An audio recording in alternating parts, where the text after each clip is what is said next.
दोस्त के भेस में दुश्मन। जो मुल्क भी किसी दूसरे मुल्क को जंग के लिए फंड्स दे, टेक्नोलॉजी दे, असलहा दे, याद रखें वो मुल्क असल में आपको अपने दुश्मन को तबाह करने के लिए इस्तेमाल कर रहा है और किसी वक्त भी अपने मुल्की मफाद में उसकी तरजीहात बदल सकती हैं। ये दोस्त नहीं होते, ये आग में तेल डाल रहे होते हैं। ये आपको इस्तेमाल करके अपने मकासद हासिल करते हैं।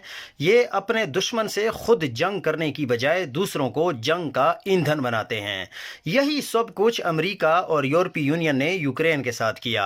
आज यूक्रेन जल रहा है, तबाह हो चुका है। इसका मस्खरा सदर अब भी अमन की बजाय जंग की इमदाद मांग रहा है। ये अमेरिका ने इराक के साथ किया, ईरान के साथ। आज इराक तबाह हो चुका। ये अमेरिका ने पाकिस्तान के साथ किया, सोवियत यूनियन और अफगानिस्तान के खिलाफ।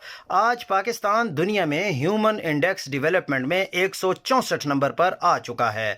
इसी अमेरिका ने सोवियत यूनियन को तबाह करने के लिए अफगानों को जिहादी बनाकर इस्तेमाल किया और आज वही जिहादी दहशतगर्द कहलाते हैं। यही अमेरिका इसराइल के साथ कर रहा है। अरब ममालिक को लिटाने के लिए आखिर में इसराइल तबाह होगा। यही अमेरिका ताइवान के साथ कर रहा है। चीन के खिलाफ आखिर में ताइवान तबाह होगा। आज गवादर इंटरनेशनल पोर्ट बन जाए तो दुबई को फिक्र लग जाएगी। यूएई कभी नहीं चाहेगा कि गवादर इसका मुकाबला करे। चीन भारत से कभी जंग नहीं करेगा, लेकिन पाकिस्तान को भारत के खिलाफ इस्तेमाल करके वही मकासद हासिल कर लेगा।